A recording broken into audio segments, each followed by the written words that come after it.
Mahigit isang linggo bago ang traslasyon, dagsa ng ilang deboto lalo na ngayong unang araw ng 2024. Kaya naman may paalala ang mga otoridad para sa kaligtasan ng bawat isa. Yan ang aking sinaksihan.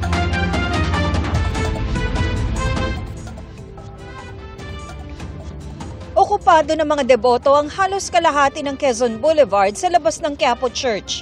Ang ibang nakamotorsiklo nga, doon na rin pumwesto kung saan sila nakaparada. Puno rin ang Plaza Miranda.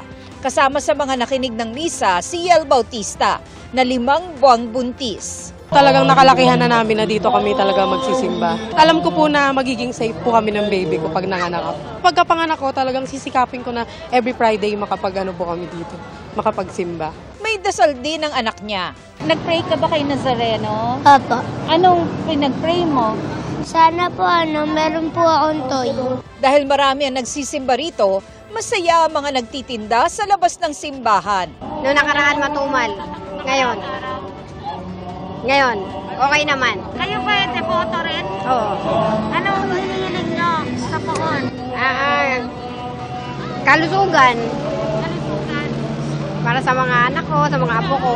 Ang estimate ng Plaza Miranda PCP Commander, mula 1,000 hanggang 3,000 ang dumadalo sa kada misa. Wala pa naman daw untoward incidents na nangyayari.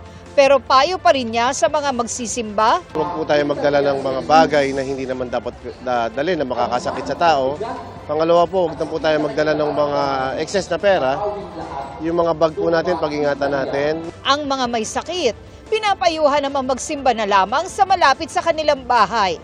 Bago nito, abot hanggang 15,000 ang lumahok sa Thanksgiving procession na umikot ng halos 5 kilometro sa paligid ng Quiapo Church. Inabot ng halos 2 oras ang pagprosesyon sa andas ng Poong Nazareno na naibalik sa simbahan ng 1:45 a.m. 8 ang iniulat na kasong medikal pero wala namang untoward incidents.